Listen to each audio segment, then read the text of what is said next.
Evangelho de Jesus Cristo, segundo o escrito de Mateus, capítulo de número 4, versículo de número 17. Falaremos essa noite sobre o chamado e as experiências do primeiro discípulo, a saber, André. Capítulo de número 4, versículos de número 17 ao verso de número 19. Os irmãos encontraram?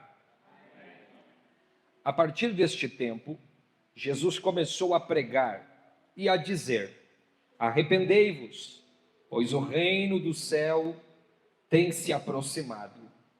E Jesus, andando ao longo do mar da Galileia, viu dois irmãos, Simão, chamado Pedro, e seu irmão André, que lançavam as redes ao mar, pois eles eram pescadores.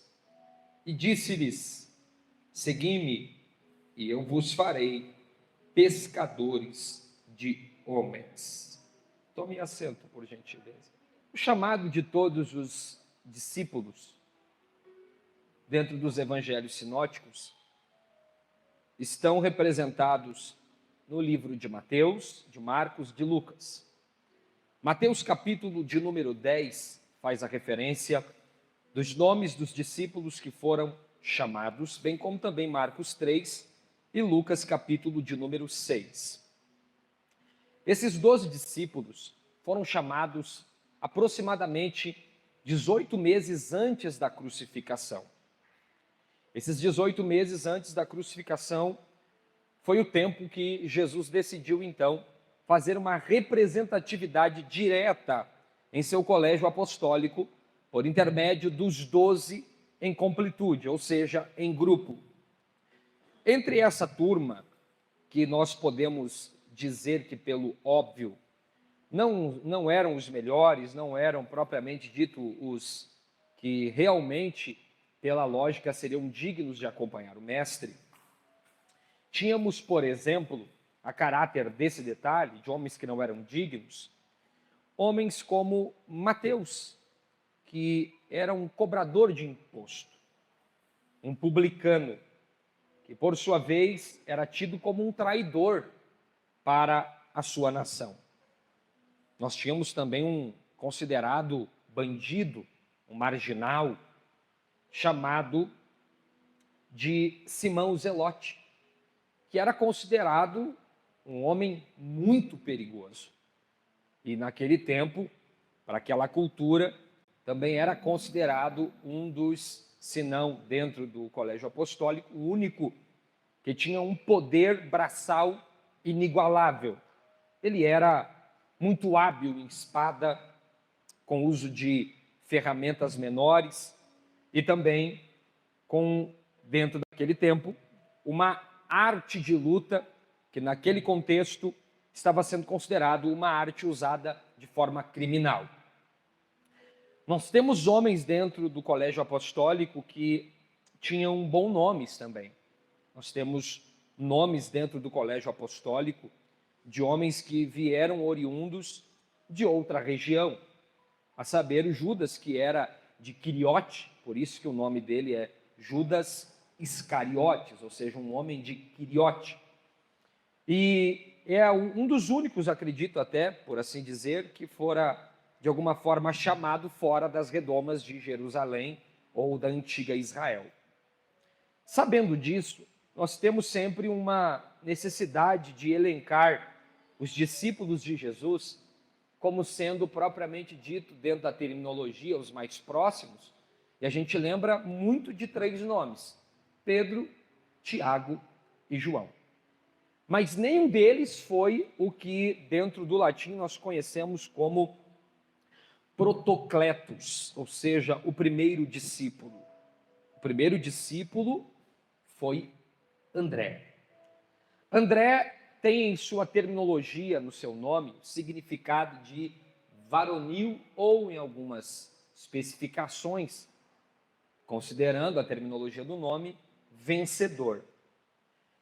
Para que entendamos um pouco mais sobre a história de André, nós precisamos lembrar que o período em que ele é chamado, o período em que ele é separado para o ofício de ser um discípulo de Jesus, é um período de transição de reino. O reino físico está se desmontando e o reino espiritual está vindo como um advento que pela boca de Jesus é declarado. E isso está no verso de número 17. Se você colocar os olhos no texto, e eu aconselho que você assim o faça, o capítulo 4, o verso de número 17 diz que a partir deste tempo, Jesus começou a pregar e a dizer. A partir de que tempo?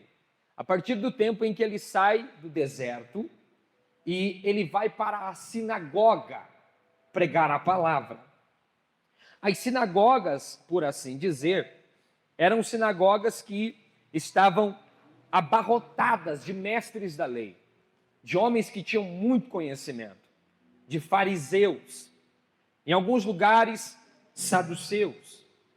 E por assim dizer, Jesus começa pregando dentro dessas sinagogas, e a pregação de Jesus dentro dessas sinagogas tem um ponto de referência. Qual? Expulsar demônios.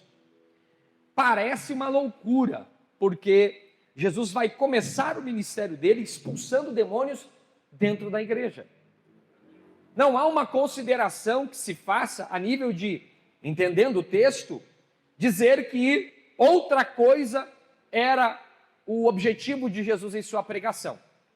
Inicialmente falando, o objetivo de Jesus era pregar, e esta pregação fazer com que os demônios fossem expelidos, e assim houvesse cura, libertação e, por assim dizer, testemunho ocular de seus feitos. Jesus começa pregando, e se você ler Marcos capítulo de número 1, você vai ver que o período era um período dificultoso, o período era um período contraditório, e percebe-se que este reino está sendo implantado posterior exatamente a esta mensagem. Qual mensagem? A mensagem de arrependimento. A pregação de Jesus, ou as primeiras pregações de Jesus, foram ouvidas por este amado discípulo. As primeiras mensagens de Jesus foram escutadas por este amado discípulo. Eu não sei vocês, mas eu estou falando de mim agora. As primeiras pregações, quando você faz uma comparação com as atuais, parece quase uma vergonha. Porque você não tem oratória, você não tem bons livros para estudar, você não tem bíblias de estudo, você também não tem pessoas para se orientar, para ser bússola para o seu ensino. E nós, essa geração de 30, um pouquinho para lá, nós não tínhamos o YouTube ao nosso favor, até porque a internet ela era coisa rara e coisa de rico. Nós não tínhamos um smartphone em mãos para acessar os originais por intermédio do famoso irmão Google, que dá aqueles pitacos para que a gente possa descobrir algumas coisas que parece que só por ali a gente consegue ter informação. Nós não tínhamos. E por não termos, e graças a Deus que nós não tínhamos, nós nos tornamos dependentes de Deus, dependentes da oração, dependentes da busca pela madrugada, dependentes de subir ao monte, orar, buscar ao Senhor. Nós não tínhamos o que outros pregadores têm hoje, que são as famosas mensagens elaboradas de forma Frankenstein, em que ele pega um pedaço de uma mensagem de um pregador aqui, um outro pedaço de um pregador aqui, e um outro pedaço de um pregador aqui, e monta lá o seu ciborgue, e assim tenta fazer com que as pessoas compreendam que é uma mensagem dele, quando na verdade a essência da característica de um pregador genuíno é cavar Bíblia, é buscar na palavra, é orar, é jejuar, é ter uma vida que esteja de alguma forma embasada em um sacrifício pessoal, para que Deus possa derramar da sua graça e das revelações nas páginas bíblicas. Nós não tínhamos, então nós dependíamos exatamente disso. E eu não estou aqui desqualificando quem assim o faz, porque tem muita gente que assim o faz, busca dentro dos recursos desse tempo mas também ainda ora, também ainda vai para a oração na madrugada, também jejua, também se separa, pelo menos uma vez na semana, uma vez que tem uma escala, ele jejua, ele busca conhecer, ele tem pessoas que ele considera ser pessoas eloquentes e que sejam pontos de referência e busca para poder ter mais informação, fazer com que a mensagem tenha um pouco mais de peso bíblico. Mas, por não termos, era muito difícil elaborar uma mensagem. Era tão difícil que muitas vezes as nossas mensagens, elas tinham mais aleluia e glória a Deus na mensagem do que o conteúdo bíblico, do que o conteúdo testamentário. Porém, eu posso dizer a você que para Jesus não foi diferente. As primeiras mensagens de Jesus também foram mensagens difíceis de serem elaboradas, num aspecto não da sua presciência divina, não, mas no que diz respeito ao contexto em que ele estava desenvolvendo seu ministério. Tanto é fato que ele só passou a desenvolver o seu ministério a partir dos 30 anos. E é exatamente esses 30 anos que deram a ele a preparação para o público que ele pregaria, para o público que de alguma forma ele seria instrumentalizado para trazer o reino por intermédio da sua voz. Dificultoso, sim. Tão dificultoso porque no tempo dele tinha um pregador que estava em alta. O nome dele era João Batista, o famoso JB. João Batista era o pregador. Não tinha pregador melhor do que o João Batista. No tempo em que a Bíblia deixa claro, entre Malaquias e Mateus, aparentemente não há uma voz, não há um profeta, não há um discípulo, aparece um camarada vestido de peles de animais, comendo um alimento que naquele contexto talvez era um alimento contraditório, e com uma mensagem tanto quanto dura, dizendo: arrependei-vos, porque é chegado o reino dos céus, o reino de Deus. Jesus, diferente deste homem, começa pregando dentro de uma sinagoga, expulsando demônios. Mas há uma conexão entre ele e João Batista na mensagem, porque isso aqui é uma coisa muito peculiar de quem respeita o legado de quem está vindo antes. João Batista dizia: arrependei-vos, porque é chegado o reino de Deus. Arrependei-vos, raça de víboras, porque está vindo um aí que ele vai cortar, jogar a palha no fogo. É ele quem vai botar o machado posto à raiz, e é ele quem vai separar o joio do trigo.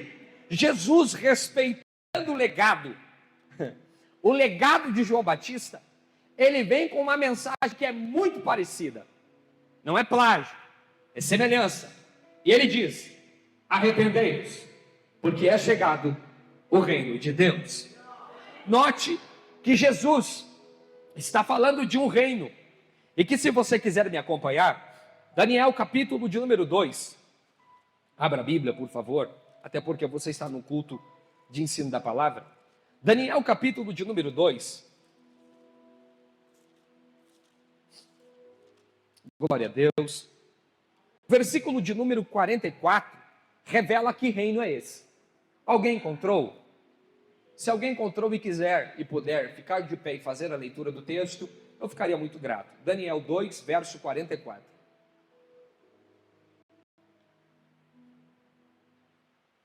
Por favor, irmão Joel, pode ler. Isso, 2, 44. Muito obrigado, irmão Joel. Olha que reino é esse. E nos dias destes reis, o Deus do céu irá erguer um reino, o qual nunca será destruído. Outra palavra empírica: não vai ser passado para outro povo. Outra palavra empírica: vai quebrar os pedaços e consumir todos os outros reinos.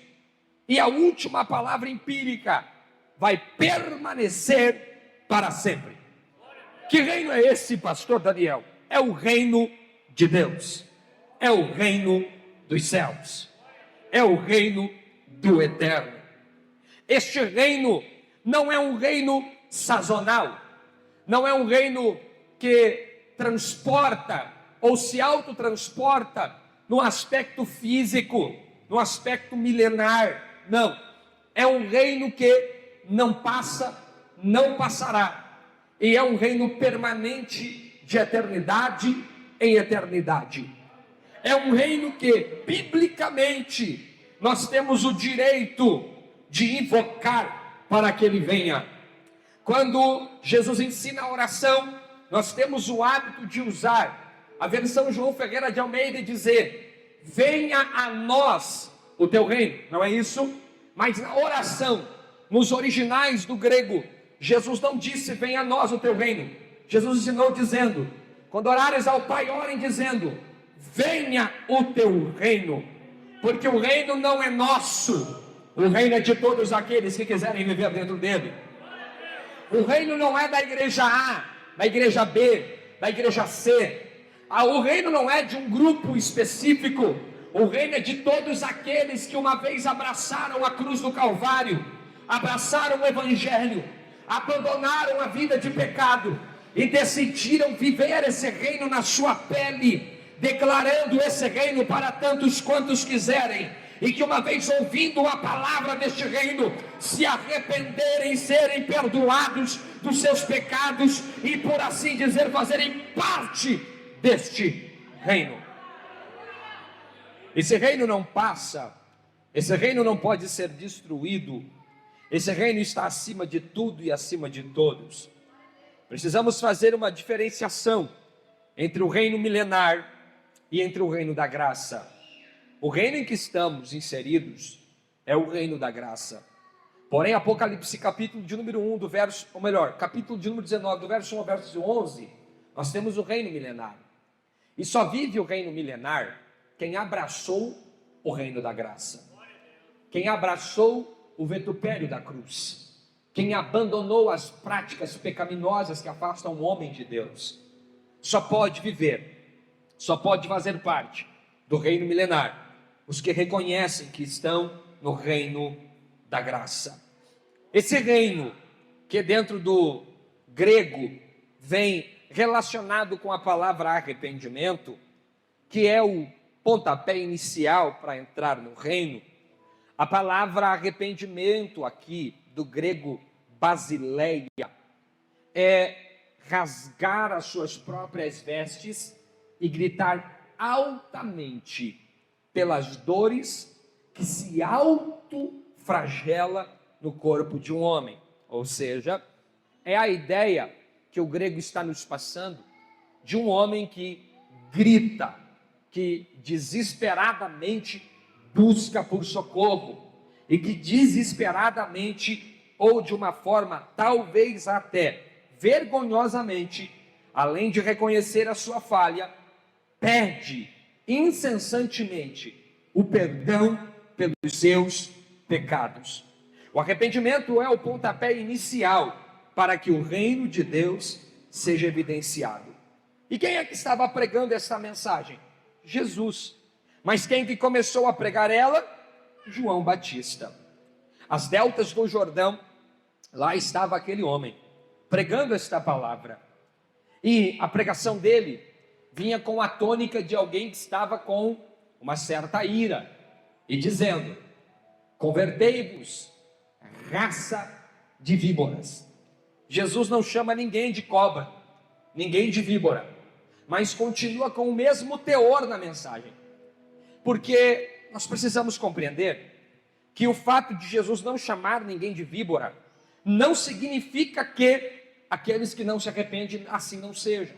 Ou seja, quando Jesus pregava a palavra e dizia: arrependemos porque é chegado o reino dos céus, o que ele estava declarando é que quem não se arrepende, automaticamente se parece com a serpente do jardim do Éden.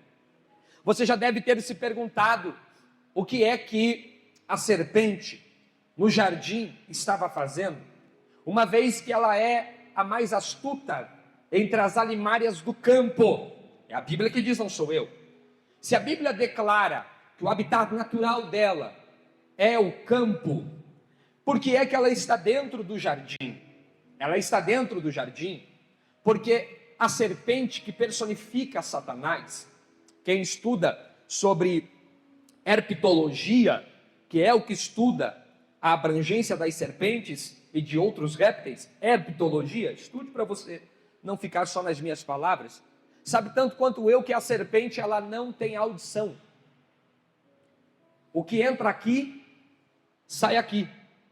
Ela não tem percepção auditiva. Sendo assim, a serpente está dentro do campo, sai do campo e vai para dentro do jardim. Porque para ela é muito fácil entrar em ambientes sem ter medo de nada. Porque ela não. Eu gosto da qualificação escriturística de John Stott, e quem lê sabe de que eu estou falando. John Stott diz que a serpente parou de ouvir, assim como os homens que não se arrependem pararam de escutar. É por isso que para Satanás era melhor personificar-se na serpente, porque a serpente não daria ouvidos à voz do Criador. Quando nós percebemos esta verdade, nós entendemos que a serpente, além de ser um réptil que não tem audição, ou que a audição não tem sensibilidade, ela também tem outra singularidade. Qual? A sua língua é bífida. Como assim bífida? A sua língua ela é repartida em 2 pedaços. Há alguns que dizem, dentro desse estudo de herpetologia, que com uma parte ela consegue destacar o calor e a outra parte ela consegue destacar a distância para poder dar o bote. E sempre que a serpente vai atacar, antes do ataque, ela dá com a língua nos dentes. Tem alguém de Bíblia aqui hoje? Não. Eu já comecei a pregar. Foi tu que não percebeu. Antes da serpente atacar, a língua sempre aparece primeiro. Sendo assim, o que a Bíblia está deixando claro é que o que Jesus vinha combatendo com a sua mensagem era uma síndrome satânica, diabólica, uma síndrome luciferiana, se assim posso dizer. E quem é que está ouvindo esta mensagem? Quem é que está receptando esta pregação? Quem é que de alguma forma está sendo edificado por essa mensagem? Bom, propriamente dito, André é o principal discípulo que ouve esses ensinos, que escuta esta mensagem e que faz a correlação entre a mensagem do novo pregador com a mensagem do seu mentor, a saber, João o Batista. Continuamos aqui. Quero considerar com vocês que esta mensagem, ela deixa muito claro que Jesus, quando ele prega esta mensagem, ele prega esta mensagem em uma ação corpórea. Pergunte qual? Andando. Jesus não pregava parado, Jesus pregava andando. Ou seja, Jesus pregava pregando. Talvez há alguém que está aqui entre nós, ou alguém que possa ouvir esta mensagem, que tenha a síndrome do ficar parado. Já viram as pessoas que têm a síndrome de eu vou dar um tempo, eu vou dar uma parada? Se você já estudou sobre o budismo, você sabe que Buda é só uma terminologia. Buda significa o iluminado. Você sabe que o nome do fundador, Siddhartha Gautama, que é o progenitor do budismo, ele ganhou a nomenclatura por ficar aproximadamente 7 dias debaixo de uma figueira, pensando, até chegar no estado nirvana. O que é o estado nirvana? O estado de iluminação. E dali em diante passar a ser alguém importante para uma nação, e para uma nação se tornar uma religião, o budismo. Só que você deve se lembrar também que nós não podemos parar para buscar um estado de iluminação, porque para nós Jesus deixou uma declaração: vós sois o sal da terra. e a luz do mundo. Só que nós sabemos que nós não somos uma luz que tem luz própria. Por quê? Porque nós refletimos a luz do sol da justiça, a luz dele. A luz é dele, a claridade é dele. A palavra que fez ou que trouxe a luz, ou fez divisão entre dia e noite, antes mesmo do dia existir, a luz já existia, como está na Bíblia. É dele, é o nome dele, a glória é para ele. Então, se tu está dentro da síndrome de Siddhartha Gautama, relacionado a uma ideia de eu vou parar, eu vou dar um tempo, eu vou estacionar meu ministério, eu vou parar a minha chamada, eu vou parar de cantar, eu vou parar de ir na igreja, eu vou parar de orar, eu vou parar, e automaticamente você vai parando tudo mesmo, e automaticamente os seus órgãos relacionados ao mundo espiritual vão perdendo a vitamina, e você vai parando, vai parando, vai parando. Eu quero lhe dizer que você não foi chamado para parar, você foi chamado para colocar equilíbrio na terra e incomodar as trevas. Repito, você foi chamado para pôr equilíbrio na terra e colocar as potestades do inferno para correr. Você é luz, você é sal, e você não pode parar. Como é que há a conexão entre André e Jesus? Pela mensagem pregada. Pelo quê? Pelo quê? A mensagem pregada faz com que a atenção auditiva de André passe a olhar para Jesus. E olhando para Jesus, ele faz uma correlação com a mensagem que ele escutou no seu discipulado. Qual era a mensagem? Eu não sou noivo, eu sou só um amigo do noivo, pois tem um após mim que é antes de mim, ou seja, desde a fundação do mundo, e do qual eu não sou digno de desatar as alpargas dos seus pés. Sobre este está a autoridade, pois o machado está posto à raiz, ao tronco, e é ele quem vai fazer separação entre os que são e os que não são. E enquanto João Batista pregava, a Bíblia diz que lá vem passando Jesus, está na Bíblia. Ele olha para os discípulos e diz: este é de quem eu vos falo, a ele segui, a ele atentai, a ele dai ouvido, a ele dai atenção. Oh, glória! Quando André ouve a mensagem, ele correlaciona com a mensagem escriturística, verbal, falada, com relação a Jesus, da boca do seu mentor João Batista, e declara: é ele, achei, encontrei. Sabe o que a Bíblia está fazendo como referência dentro do grego, em João capítulo de número 1, onde fala sobre esse encontro de André com Jesus, que André estava procurando. Era mais ou menos assim: a pastora Josiane pregava sobre Jesus, André saía e começava a procurar em algum lugar onde é que estava Jesus, voltava para a escola apostólica de João Batista, ouvia sobre Jesus, saía procurando para saber quem era Jesus e onde é que Jesus estava, até que quando ele encontra, ele diz: achei, a minha procura terminou, a minha busca se encerrou, e já que eu achei, eu colo nele, não largo dele, fico com ele, porque ele é o amado prometido para minha alma. Ele é o amado prometido que nos livrará do terror deste presente século. Ele é aquele que veio como quem vem com uma peneira, colocando na eira e declarando: os que forem lançados para cima, o vento vai levar a palha, mas o trigo ficará. É ele, o amado da minha alma.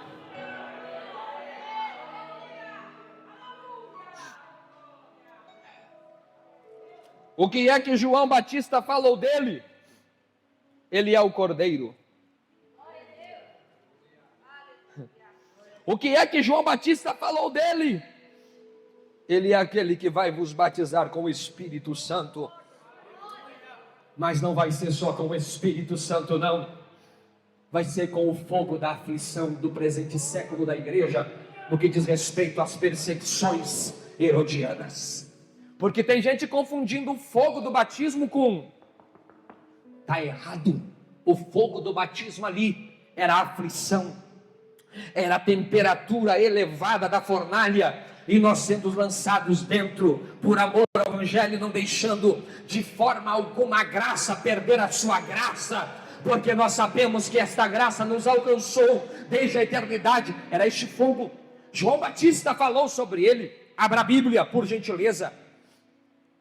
João capítulo de número 1, Evangelho de Cristo segundo escrevera, João capítulo de número 1,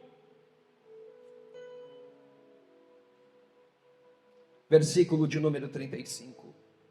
Por ele que eu estou gastando a minha vida, perdendo tudo por amor. Achou? Eu vou te interromper enquanto tu faz leitura. Pode ler o verso de número 35, por gentileza. No dia seguinte, João estava outra vez ali, na companhia de 2 dos seus discípulos. De quem? De 2 dos seus discípulos. Quantos? 2. Segue aí. Quando ele viu Jesus passar e disse: Eis o Cordeiro de Deus. Ei, peraí. Lembra que eu preguei para vocês até agora? Lembra das noites em que nós dividimos o pão e falamos dele, a nossa alma se ergueu de alegria? Lembra dos dias em que nós choramos dizendo: quando o amado do Pai virá para nos salvar? Eu quero dar um aviso a vocês: é Ele. Chegou, é Ele. Lê, José, lê. Os 2 discípulos, ouvindo dizer isto, e seguiram a Jesus. Peraí então, João, é Ele mesmo? É Ele. Pode sentar, José. Se eu precisar, eu peço para tu ler. Obrigado, João, pelos ensinamentos. Tu foste um pai para nós. Obrigado por tudo que tu nos ensinou. Porque agora nós vamos caminhar com aquele que estava na tua boca, mas que o próprio evangelista João, capítulo de número 1, no verso número 1, diz: no princípio era o verbo estava com Deus. De quem é que você falava, João? Eu falava do verbo. O verbo que sai da minha boca agora está em carne e osso diante de nós. Não dá para ficar esperando um Cristo que está no literal apenas, só de ouvir falar, só de escutar. Chega, André, João, larguem tudo, sigam-no, porque ele chegou. Olha bem que coisa interessante. Olha o que está no texto. Os 2, ouvindo falar isso, seguiram a Jesus. Então Jesus virou-se e vendo ele seguindo, é mais ou menos isso aqui, ó. Jesus saiu, eles olharam para o outro e disseram assim: cara, o negócio é o seguinte, ele não vai nos chamar mesmo? Então vamos logo se oferecer para fazer parte da turma dele. Não tem ninguém, vamos seguir. Lá vem os 2. Como quem? Como espião. Onde é que será que ele mora? Para onde é que será que ele vai? Vamos atrás dele. Tu nunca tinha ouvido falar de André, por isso tu vai ouvir hoje. Vamos atrás dele. Vamos configurar o caminho, temos que saber onde é que ele mora. Jesus vendo ele, Jesus percebeu que ele estava sendo seguido. Jesus percebeu: tem alguém vindo atrás de mim, tem alguém vindo atrás de mim. Jesus olhou e disse assim: o que vocês estão buscando? Porque vocês estão seguindo, mas eu sinto que vocês não estão seguindo por acaso, vocês estão buscando alguma coisa. Porque tem muita gente seguindo. E nem todo seguidor te ama. Nem todo seguidor agradece a Deus pela tua vida. Tem seguidor que é seguidor só para bisbilhotar o que tu posta, para saber onde tu foi, para saber quem tu é. Eu raramente abro, seja lá de quem for, status, stories. Eu não tenho esse hábito. Mas eu vou dizer uma coisa para vocês: o que tem de gente que é viciado por ser seguidor de alguém, em bisbilhotar a vida das pessoas, porque o que o ser humano mais quer, o que o ser humano mais gosta, é ter autoridade sobre o outro. Então ele tem que bisbilhotar para saber onde foi, com quem está, com quem postou a foto, qual é a localização e por aí vai. Eles estão seguindo, mas não é no aspecto de seguidor da tecnologia dessa atualidade, que é uma tecnologia diabólica e satânica. Eles estão seguindo, mas buscando. Seguindo, mas buscando. Seguindo, mas buscando. E a palavra reveladora de Cristo é essa. O que é que vocês estão buscando? E eles disseram: Rabi, que traduzido significa mestre, onde tu moras? Nós queremos ir na tua casa, nós queremos saber quem tu és, nós queremos saber o teu hábito, nós queremos saber qual é a tua maneira de tratar as pessoas. O que é que eles estavam procurando, pastor? Alguém para se assentar aos pés, aprender um pouco mais, conhecer um pouco mais e ser forjado por ele, diferente dessa geração pífia, efêmera e fraca, que quer um Jesus hollywoodiano para dizer I love you, my baby, quando na verdade o que ele ensinou é: se você quer me seguir, negue-se a si mesmo, negue-se a si mesmo, negue-se a si mesmo.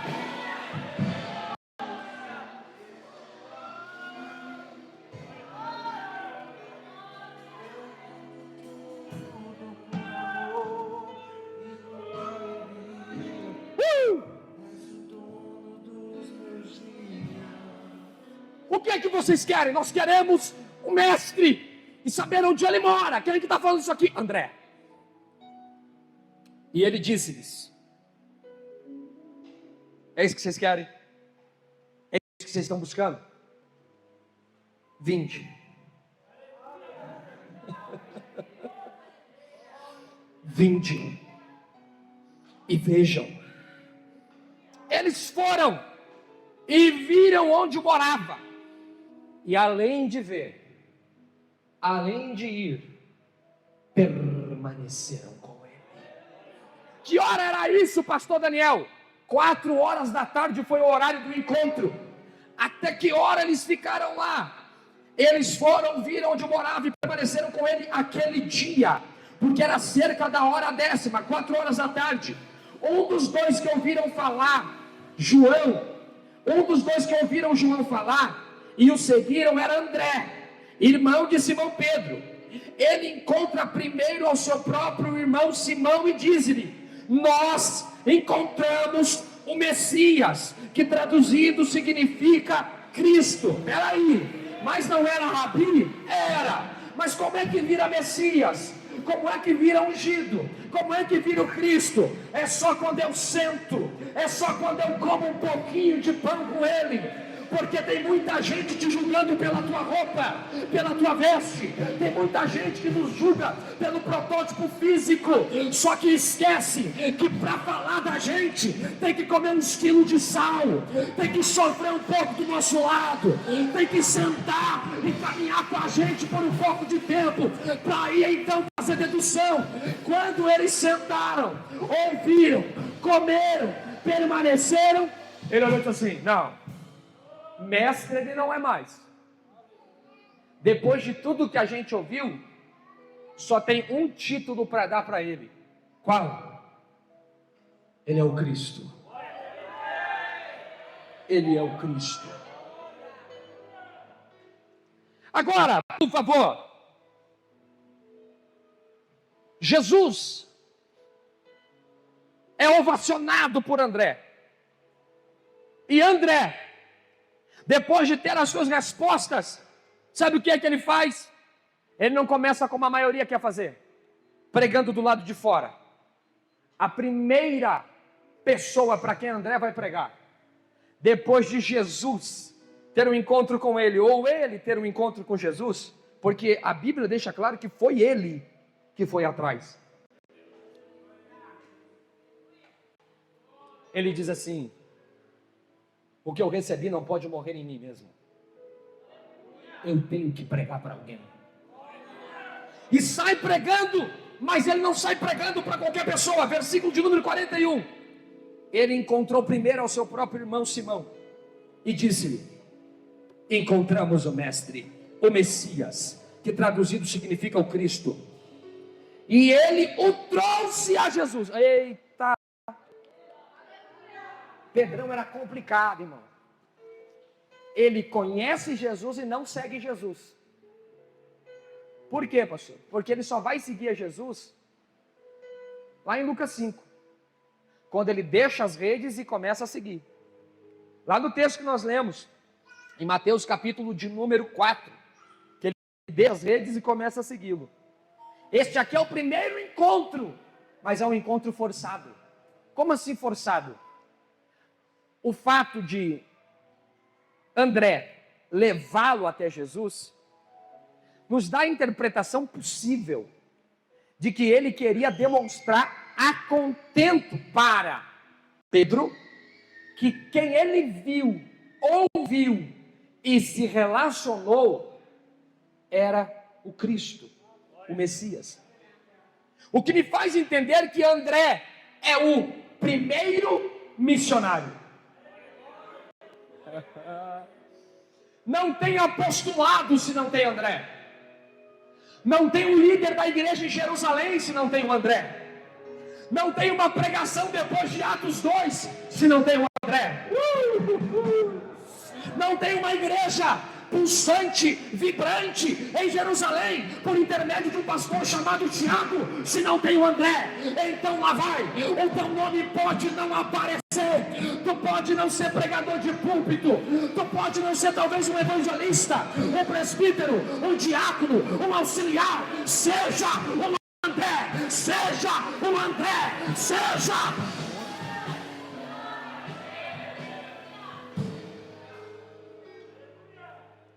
O que ele estava querendo dizer para Pedro era mais ou menos isso aqui: tu é Pedro e agora eu sou André. Tem uma cara de Pedrão. Era isso aqui, ó. Pedro, o negócio é o seguinte, cara. O meu discipulado foi um discipulado forte. Pergunta por quê? Porque todo discipulado forte faz a gente perder as nossas dúvidas. Eu não tenho dúvida que tudo que João Batista pregou era verdade e que a verdade agora se personificou. E aí que todo discipulado forte, que forte, pastor, você acha o quê, irmão? Que João Batista pegava leve? Arrependei-vos raça de víboras é só um dos pontos, meu irmão. A mensagem de João Batista, quando você começa a pegar a perícore, você descobre que era uma mensagem tão forte, mas tão forte, que as pessoas o odiavam pela sua mensagem. Exatamente, um dia ele chegou e estava pregando às margens do Rio Jordão, e aí Herodes chegou e disse assim: tu é um perturbador, tu é um perturbado. Ele disse assim: cala a tua boca, larga a mulher do teu irmão, seu fornicário sem vergonha, vai tomar vergonha na tua cara. Ele era um cara odiado, e quem tem uma escola rígida, dura, não tem dúvida, quando Jesus aparece. Não, porque eu gosto mais daquela mensagenzinha que diz que eu sou um lindinho de Jesus, eu sou o ursinho puff do reino, eu sou um queridinho gospel. Não, a mensagem ainda é essa: nós somos pobres, miseráveis e pecadores, e só Ele foi quem nos deu a vida quando tínhamos direito de morte. Tinha que ser mais coach, pastor. Os coaches odeiam João Batista. Tinha que ser mais amoroso, pastor. Esse amor pífio mentiroso odeia a mensagem de Cristo que começa com arrependimento. É assim que André vai ter um encontro com Jesus. Mas vamos lá. Quantos são os discípulos? Quantos? Quantos? Tem certeza? Sim. Quantos? Quem são os íntimos? Quem são os íntimos? Quem são os íntimos? Não, tem gente que sabe. Quem são os íntimos? Bem alto. Vou discordar de todo mundo.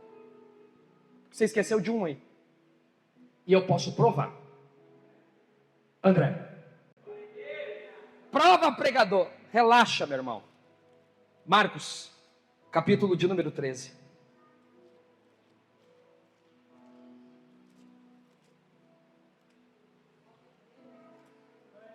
Versículo de número 3.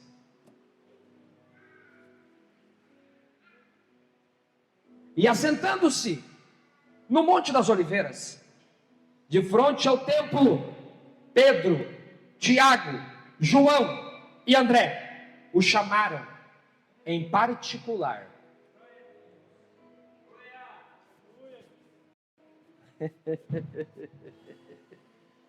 Por que a nomenclatura de que é só Pedro, Tiago e João os íntimos? Porque nós temos uma consideração que esquece que foi André que deu o primeiro nome dos íntimos. Quer ver uma coisa? Quando você ler a Bíblia, em Mateus 10, Lucas 6 e Marcos 3, você sempre vai ver quem são o nome: Pedro, Tiago, João e André. A turma é de 12, sim ou não? A turma é de 12, sim ou não? Reparte os 12 em grupos de 3. Os mais próximos, os mais ou menos e a galera do fundão. Nada contra a galera do fundão, tá? Como é que se qualifica? Primeiro grupo: Pedro, Tiago, João, André, os íntimos. Está no texto bíblico, a gente que não lê. Segundo grupo: Filipe, Bartolomeu, Tomé e Mateus. Quarto grupo: Tiago, filho de Alfeu, Judas Tadeu, Simão, o Zelote e Judas, o Iscariotes, o traidor. Judas é o último para entrar e é o primeiro a sair. Pergunta por quê? Porque é quando o barco enche de água que a gente descobre quem são os ratos dentro dele. Porque os ratos são sempre os primeiros a... Respira, porque vai doer um pouquinho mais. Vai nada, irmão. Ele está entre os íntimos. E é tão propriamente dito que na lista em Atos dos Apóstolos, capítulo de número 13, que por sinal é a última vez que o nome dele aparece, o nome dele está lá, entre os íntimos, fazendo noção básica e direta de que o que está em Lucas 6, Marcos 3 e Mateus 10 faz referência à intimidade dele com Jesus. Ele é tão importante que ele é considerado o homem que evangelizou a Rússia, no norte do Mar Negro. Foi ele quem foi o pregador, e lá, exatamente lá, foi ele que foi o primeiro a ganhar o título de o apóstolo dos gentios. Foi André, não foi Paulo, como gente que não lê Bíblia fica falando. Foi André. Também foi André, que segundo a Bíblia Sagrada, tinha uma percepção muito clara relacionada a trazer pessoas a Jesus. Prova, pregador, João 12, 20, abre a Bíblia. Está tudo na Bíblia.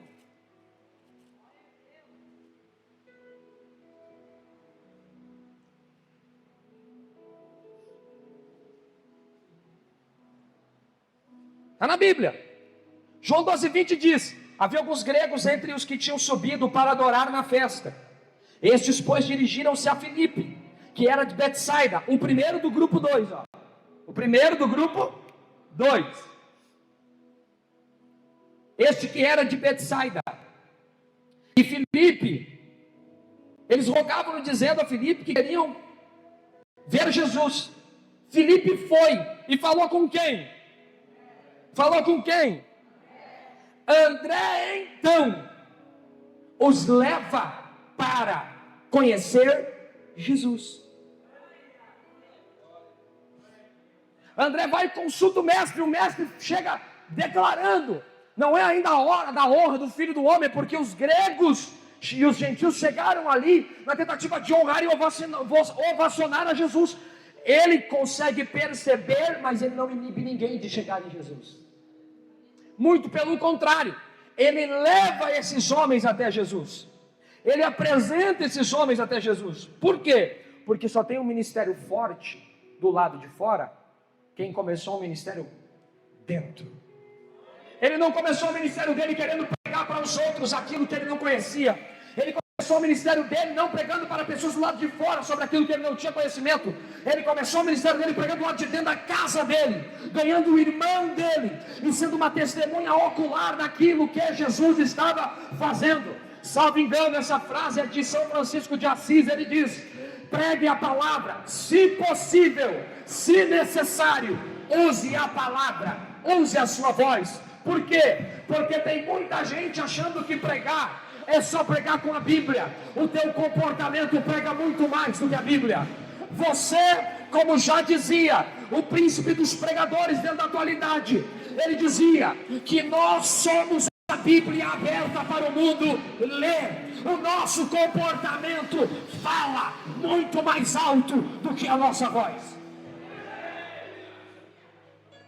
Só que, assim como todos nós temos, André também tinha um defeito.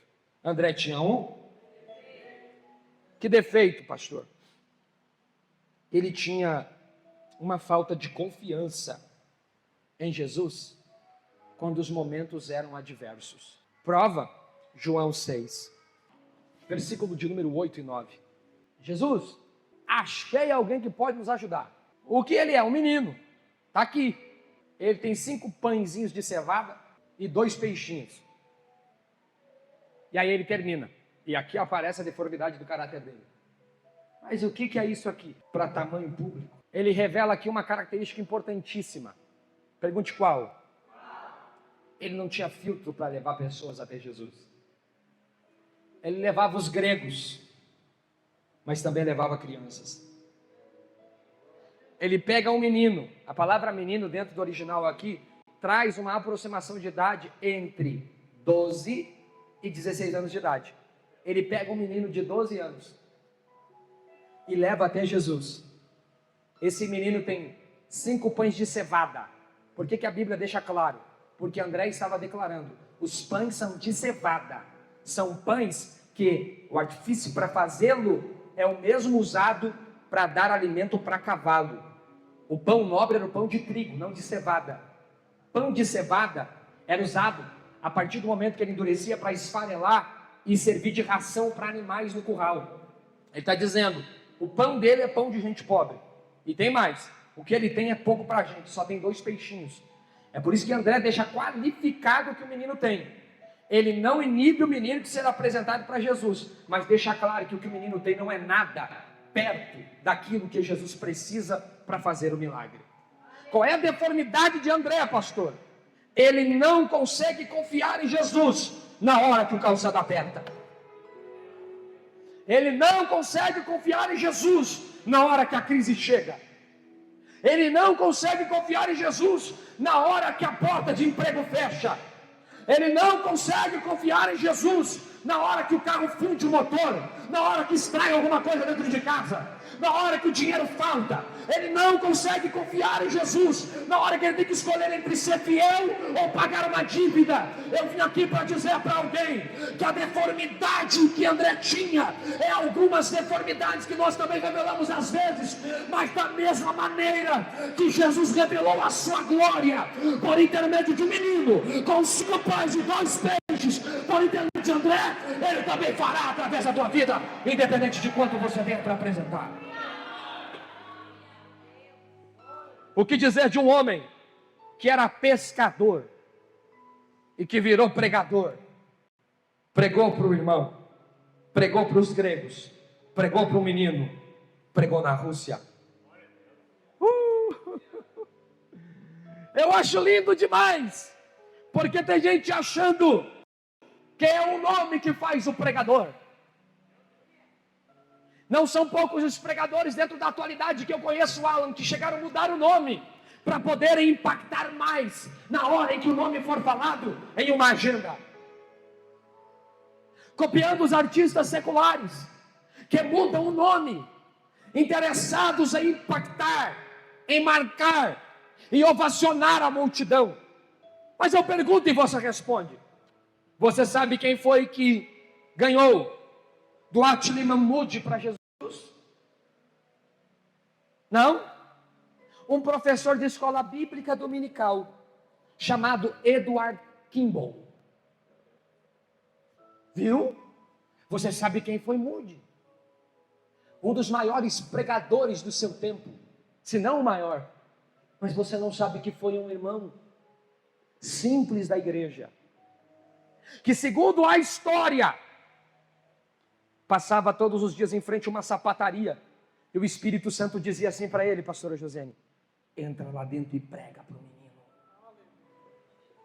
Entra lá dentro e prega para o menino. Entra lá dentro e prega para aquele rapaz.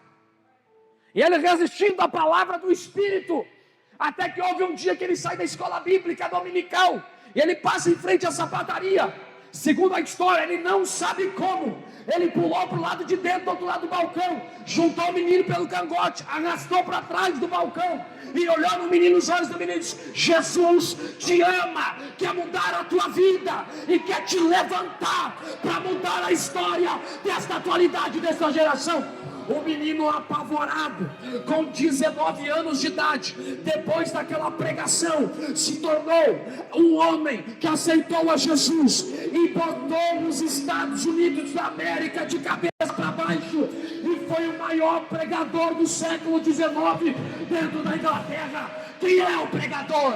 Quem é o homem que está pregando? É Moody. Mas quem é o pregador de Moody? O homem que não tem expressão, Edward Kimball.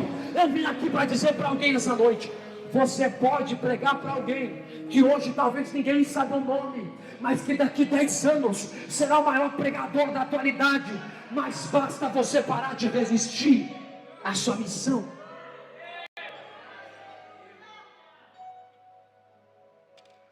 Quem foi Charles Randall Spurgeon? Simplesmente, para mim, o maior pregador de toda a atualidade. Mais de 600 sermões. 2 milhões de pessoas ganhas por intermédio de seu ministério. Suas obras passam da cadeia de milhares. E para quem lê Charles Randall Spurgeon, sabe que ele é um príncipe até na escrita. Mas quem foi que pregou para Charles Randall Spurgeon? Um diácono. Diferente do que nós temos hoje, os diáconos naquela época limpavam a igreja, pintavam, trabalhavam dentro do cenário religioso, auxiliando, servindo mesa, ajudando na disposição de cestas básicas e por aí vai, trabalhos filantrópicos. Esse diácono nunca tinha pregado na vida dele. E houve uma nevasca. E um dia de manhã ele não conseguiu sair de casa para ir no culto, mas tinha um culto à tarde. E, ovacionado pelo Espírito para ir para a igreja, ele decide encarar a nevasca. E vai. Chegou na nevasca, muitos irmãos não estavam lá, por causa da nevasca. Tinha aproximadamente 6 a 7 pessoas e um visitante. Um menino de 13 anos de idade. E sabe qual foi a mensagem que ele pregou naquele dia? Porque faltou o pregador. E como faltou o pregador, eles disseram: nós temos gente aqui, nós temos que fazer o culto. Quem é que vai pregar? O único que era ali, possivelmente alguém próprio para pregar, era um diácono. Eu nunca preguei, mas tu vai pregar. Prepara teu sermão porque tu vai pregar. E lá sobe aquele diácono. Põe a Bíblia em cima do púlpito e abre em Isaías capítulo número 42, versículo número 22. Isaías 45, melhor dizendo. E eu vou abrir aqui para você perceber.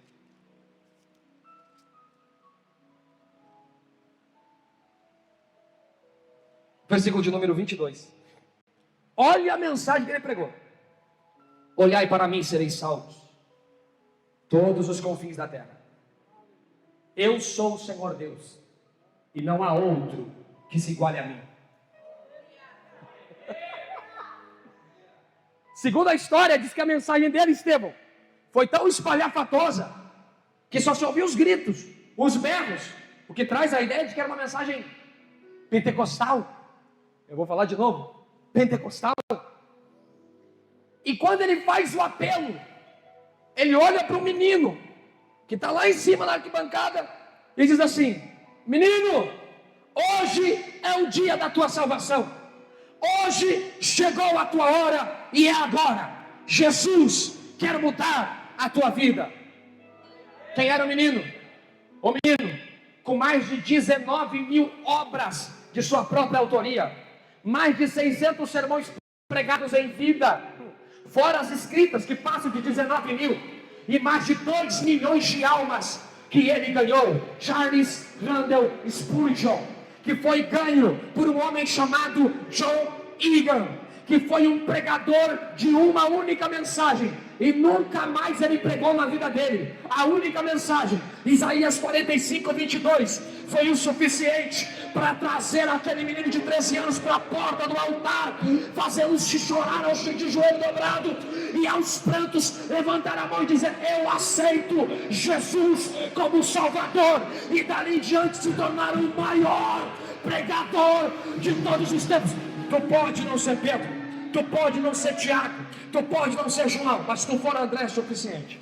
Fica de pé.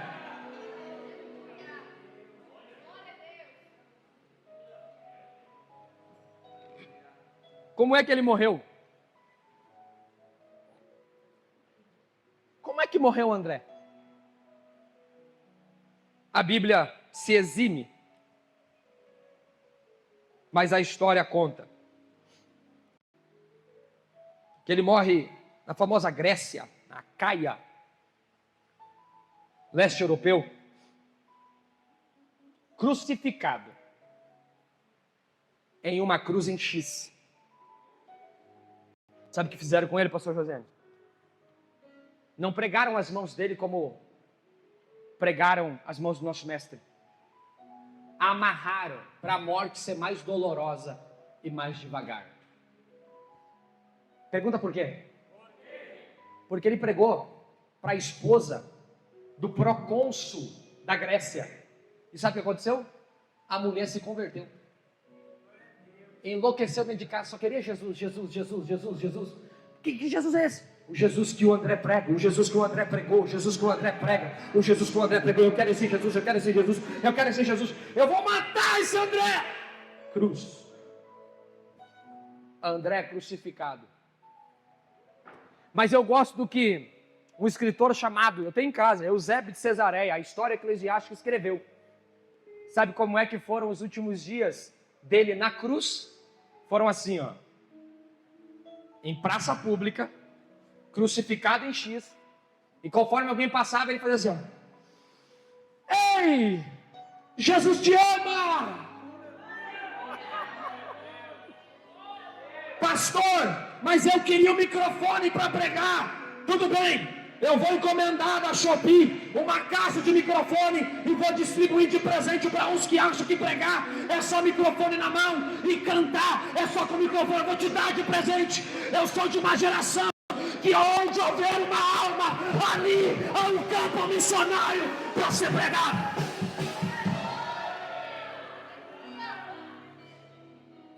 As últimas horas, segundo a história de André, ele pregou para aproximadamente 79 pessoas em um dia. Como é que ele pregava? Assim.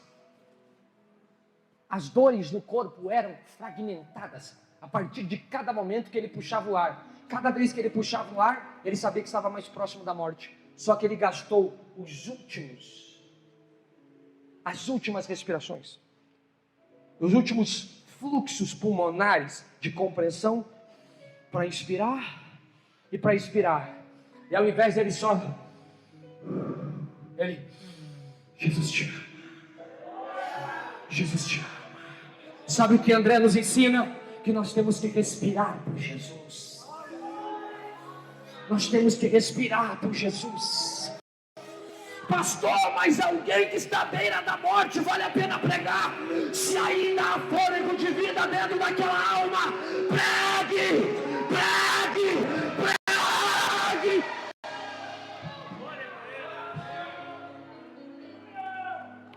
Canta.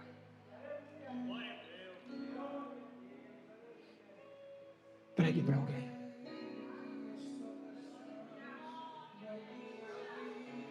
Pregue para alguém. Fale de Jesus para alguém. Hoje você ouviu sobre a história de André e é a nossa história. Somos nós. Tu fala de futebol com todo mundo. Fala de time que perde, time que ganha. Fala de jogo que tu aposta e perde. Mas não fala daquele que deu a vida, morrendo para te dar vida quando tu era digno de morte.